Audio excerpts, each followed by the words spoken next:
everyone! Welcome back to my channel.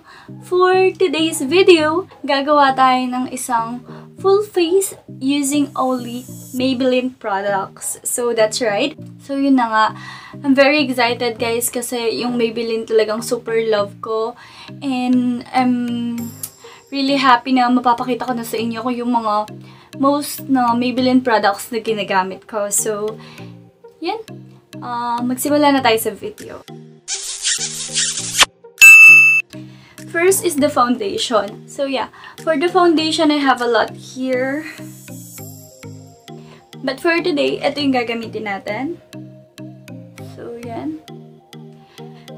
It's the Maybelline Fit Me Matte Plus Poreless.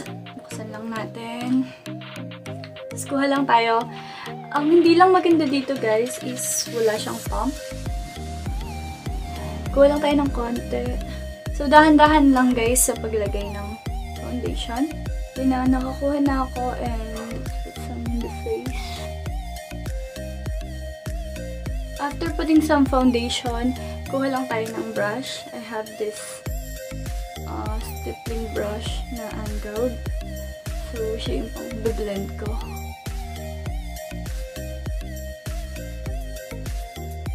So, yun na. Nalagyan ko na ng foundation this one side. Yung kabila hindi ko po nalagyan. Para lang mapakita ko sa inyo yung difference. So, yan. As you can see, meron siyang medium coverage. Pwede mo pa siyang i-build up to full coverage for the foundation. Madali lang siyang i-blend kung gagamit ka ng brush. Pwede rin sponge, like teardrop sponge. That would work as well. Tapos yan, gawin ko lang yung sa kapila.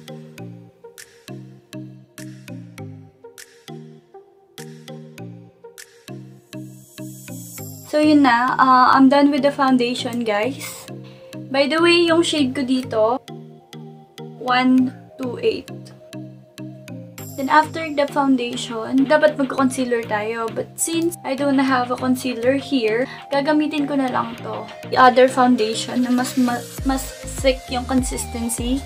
Definitely this is the Superstay. Kasi hindi naman masyadong dark yung under eye ko. So this one would work as well.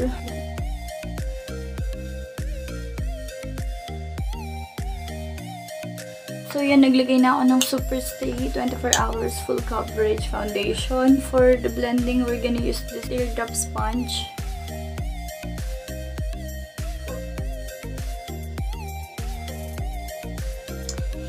Yeah, we're done with the concealer. Na-hide niya naman yung dark under eyes ko. I think that would work. So magkilay na tayo.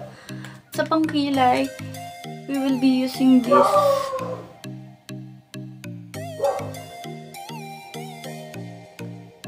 sorry, ang dumi, ng packaging niya. Nabura na yung mga letters kasi nakasama siya sa ibang makeup. So, pero ito siya. Pag bumili kayo nito, it's 399 pesos. May kasama na siyang maliit na applicator. Gawin ko lang yung kilay ko.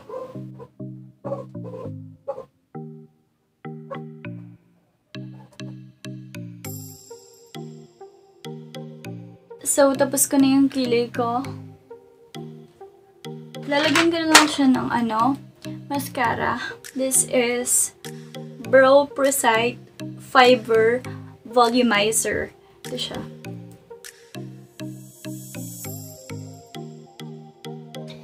This is for, para mas mukhang bushy yung brows mo.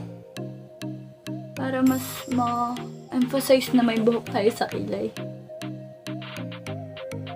Ngayon naman, kanina hindi ko pa sinet yung foundation ko. Foundation lang ang nilagay ko. Matte kasi yung foundation, hindi siya malagkit. Okay lang siya if hindi ka na mag-set ng powder. Pero kung oily skin ka, pwede kang mag-set with powder. I have two powders here. Ito yung gagamitin ko. Si Fit Me, Maybelline New York. Kasi ito talaga yung kapartner nung liquid foundation na ginamit ko. So, konti lang para hindi lang siya magmukhang oily. Lalo na kung lalabas tayo.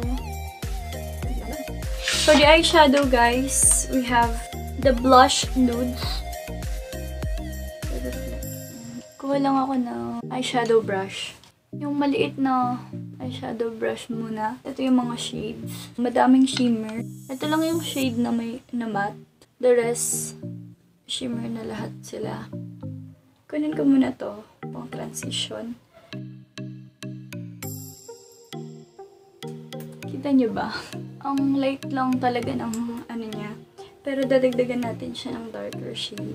Using the same brush, from here, i-ano natin to. Mas dark sa kanya ng konti.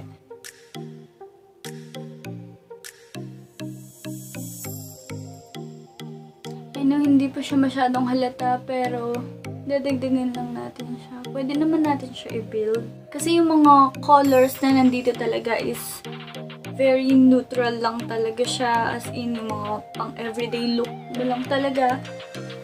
Ngayon naman kukunin ko tong darkest shade niya para magkaroon na ng kulay yung mata ko talaga. Kasi ang pale niya pa as of now. I'll be using this kind of brush para mas ma-concentrate niya.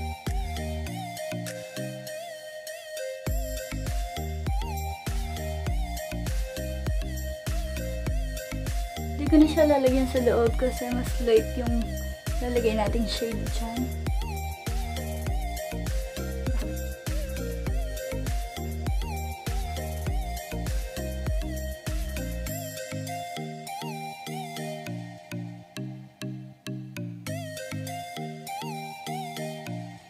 Magmamaskara na tayo. Hindi na ako magle-liquid eyeliner. Magmamaskara na lang. So for the mascara, we have Flash Sensational. So mascara na tayo, guys. Tapos sa lower lash line.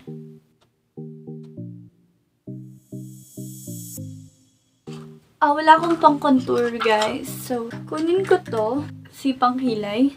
Gagamitin ko to para lang warm yung mukha ko. Ito lang yung nakikita ko na possible natin pang contour today. Tapos kuha lang tayo ng contour brush. This is the contour brush. Maganda yung contour brush kasi saktong-sakto siya dito sa ano. Hindi na siya masasama. Actually, pwedeng pagsamahin tong dalawa kasi medyo shade nila is okay.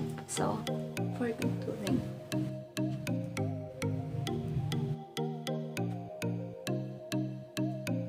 Next is the blush. I have here the Master Blush. Ayan. Ang nice nito, guys, because it has 4 shades. So yun, kumuha lang ako ng blush brush.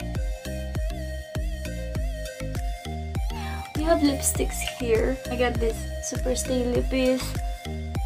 Yung shade dito is I have Fighter. And then I also got Amazonian. Number 70. Ito si Amazonian. Halos magka-kulay sila. Meron silang pagka-brown, nude. But definitely more of brown yung si Fighter. So yung gagamitin natin today is the Amazonian.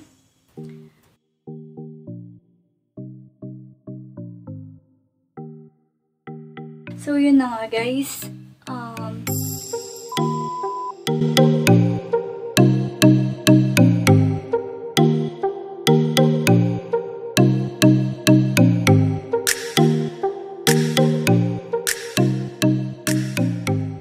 So, this is gonna be our final look, guys. Sobrang simpleng-simple lang yung mga ginawa ko. So, if you like this video, just give it a thumbs up. Kung meron kayong mga request, just comment down below. Kung di ka pa nakakapag-subscribe, syempre mag-subscribe ka na sa channel ko. Okay, that's it for today, guys. See you next video. Mwah. Yeah!